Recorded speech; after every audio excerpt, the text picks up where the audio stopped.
Good evening, ladies and gentlemen. I don't know where you're watching this particular video from. It is my hope that it's going to find you in good health. Just take precautions. There is a wave. Everybody has a flu in this country. So be very, very careful. The Deputy President, Dr. William Ruto, was in Kakamega County, or is in Kakamega County today. He has actually held a series of political rallies in the county. Raila Odinga, the ODM party leader, who declared his bid for the presidency in 2022 last week, will be in Vihiga County tomorrow. The defectors from Ford Kenya, led by Wafula Wamunyinyi and Dr. Seli Simiyu, yesterday launched their party officially at the Bomas of Kenya. Maybe you should tell me. I honestly don't know where Musalia Mudavadi and Moses Wetangula will be tomorrow and any other day. I'm not even sure whether they are serious with their bid for the presidency. But something caught my attention today. The Deputy President, while addressing several rallies in Kakamega County, appeared to beg Musalia Mudavadi to join his camp. And I listened very closely to the speeches by various speakers at that event. They were actually begging, and for the first time, they were humble while begging. The Deputy President did not refer to Moses Wetangula as yule jamaa anapigwa na bibi. He did not also refer to Musalia Mudavadi as Cerelac baby. So the question I asked myself, why would the Deputy President beg Musalia Mudavadi to support him? As a matter of fact, there's speculation in this country that Musalia Mudavadi is likely to be on the ballot in 2022. And the reason Musalia Mudavadi is likely to be on the ballot is to spoil for Raila Odinga. Should Musalia Mudavadi support Raila Odinga, then Ruto might not have a chance in the larger Western Kenya. And again, for those who follow politics, I've always opined on this platform that as long as Kalonzo Musyoka and as long as Musalia Mudavadi, Raila and Ruto, those four gentlemen are on the ballot, none of them will win in the first round.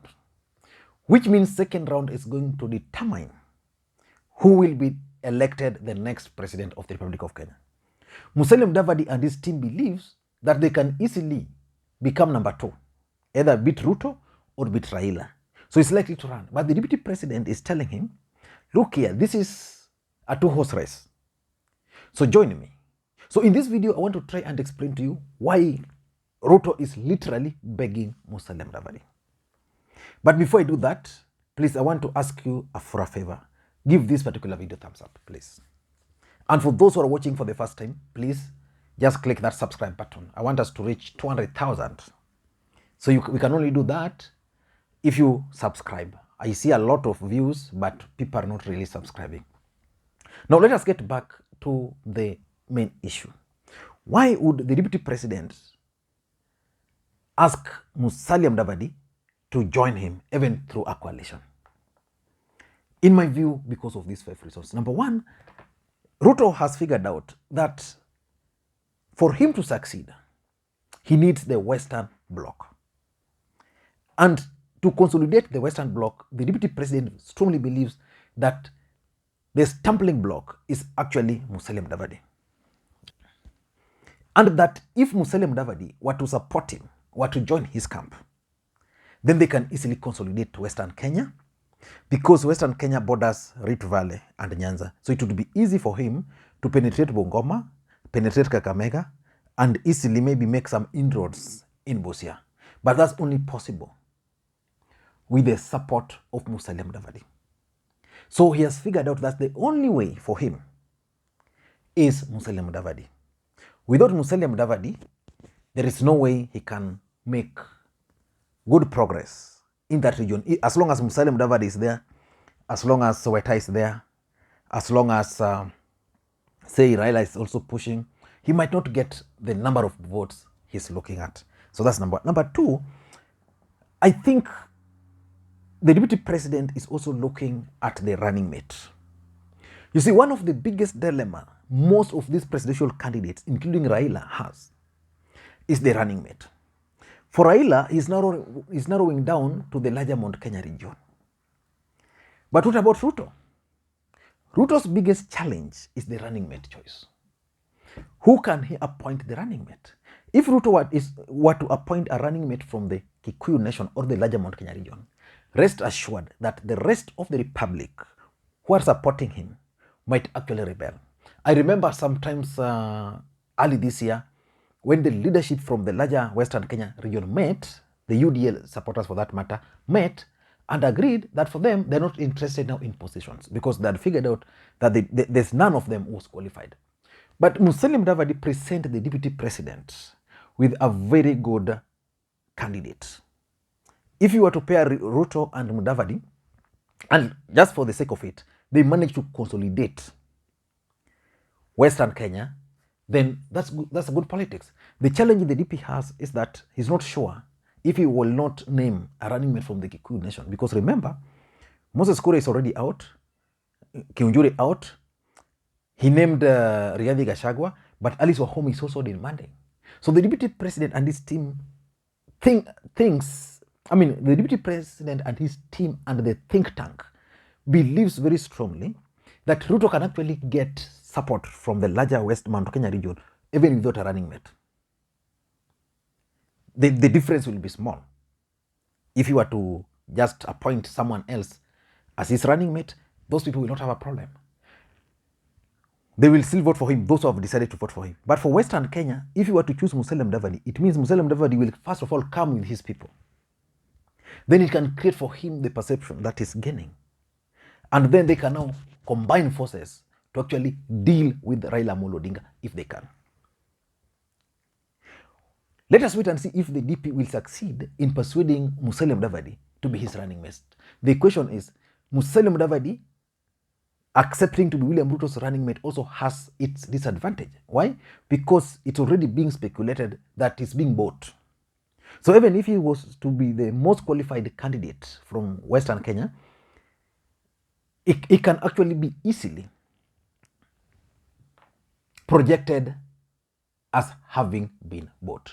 And whether that will endure him to the voters or to his supporters, or most of them will now rebel because they don't want Musalia Mudavadi to be bought, then it's a different story. So that's number three. Number four in my view.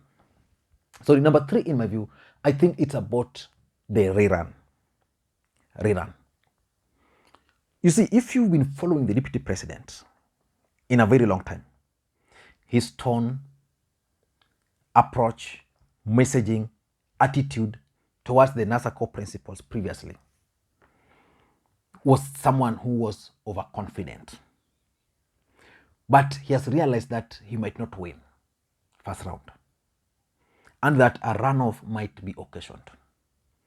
If a runoff is occasioned, the best thing for him is to be on good books with Musalia Mudavadi, even if Musalia Mudavadi is not supporting him. To be in good books with Kalonzo Musyoka, even if Kalonzo Musyoka is not supporting him. And that's why when he was in Kakamega today, he was very clear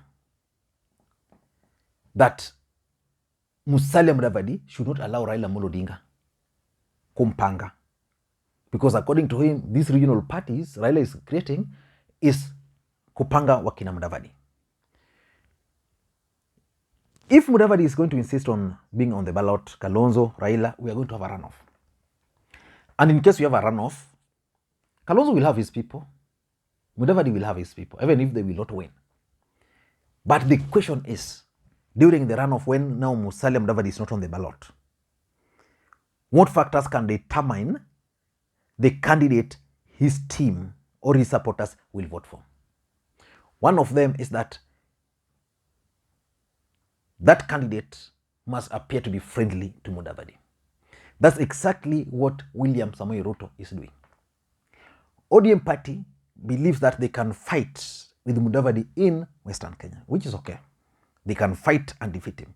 But when it comes to runoff, it will be difficult, for example, for someone like Sifuna to convince those people based on the way he has been handling Musalia Mudavadi. But that's good politics also, which Sifuna and Odimas are playing on Mudavadi, because if you allow him, then he can penetrate. So you first of all deal with him, conclude that, then now negotiate. So I think the deputy president is looking at rerun, so that when we go for a rerun, then it will be easier for him to persuade Mudavadi. Like if you go for an election and he insults and abuses Mudavadi and Weta, then it means by the time we are going for election, their supporters will be very angry with him. So it will be very difficult for him to convince them to support him. Number 4, which I think is the main reason why is seeking for the support of Mudavadi, is the fact that William Ruto's popularity in the larger Mount Kenya region is reducing. That's the honest truth. And there are videos and there are photos of people who previously were displaying wheelbarrow in their banners, in their trucks. They are no longer doing that in the larger Mount Kenya region. I saw a photo posted on Pauline Joroge's Facebook page, and I think Wahome Thuku and Esther Joma. In those photos, they're demonstrating that people who were previously, like Wajangolo, the Thika member of parliament who wants to run for the Kiambu gubernatorial seat, used to have his truck fully branded. But that part of wheelbarrow has now been covered with his foundation, the name of his foundation, which tells you something is happening. There are aspirants who are displaying wheelbarrow. Some of them have started going to Moses Kuria's party and the service party associated with Mwangi Kiunjuri. And because of that reducing popularity, he needs to figure out where he's going to get the support. Because let's face it, as long as Ruto cannot get 80% in the larger Mount Kenya region, he's finished. Or if he cannot get 75%, he's finished. If Raila can get 30% in the larger Mount Kenya region, and Mudavadi is running, Kalonzo is running, nowhere Ruto is going. So those are the realities which, as a people, we must face. Those are the realities. And Ruto understands that for him, Central is key. But Uhuru is also determined to take Central from him. The day Uhuru Kenyatta, when Uhuru is standing and walking, you might assume he's unpopular. But I believe that just a walking Uhuru is breathing without telling his people to support Raila controls 30% of them, even at his worst moment. And those are the issues which is worrying the DP. So the popularity in the larger Mount Kenya region, where will he cover them from? Convince Musalia Mudavadi to join him. And lastly, I also think he's doing this to create anti-Raila Odinga agenda in the larger Western Kenya. Whether it's going to succeed is something I still don't know. But the truth of the matter is that William Ruto is in a situation where he would want anything which can be anti-Raila Odinga from the larger Western Kenya. If it means setting up Musalia Mudavadi to support him or supporting Musalia Mudavadi, he will be able and he will be willing to do all of those. Thank you guys. Until next time, this is Lee McQueen. Why do you think, for example, Raila Odinga is choosing Vihiga as his first stop after declaring his presidency? Why? I think that's something we need to figure out. Right? That's something we need to figure out, why Raila Odinga is choosing Vihiga. Thank you guys, and please, may you have a good day. And by the way, those in Nairobi, if you need, let me just get the contact. There is a contact here. I've lost it. There's a contact I wanted to share with you guys here. It's lost. Just like that. I wanted to share the contact of an apartment where you can always stay while in Nairobi, 15 minutes from JKIA. Very convenient. 4-bedroomed goes for 4,500. 3 bedrooms goes for 4,000. 2-bedroom goes for 3,500. Fully furnished house. ready for occupation. I'm going to put the contact in the description section. By the way, let me just get you the contact. Why should I not just get you the contact? Contact, I have it here. Just don't have it offered. Let me just get you the contact right away. The contact is 07 yes 0715 865 623. Let me repeat, 0715 865623. Just mention my name, you'll get a good discount. Thank you guys, and may you have a good day. Bye bye.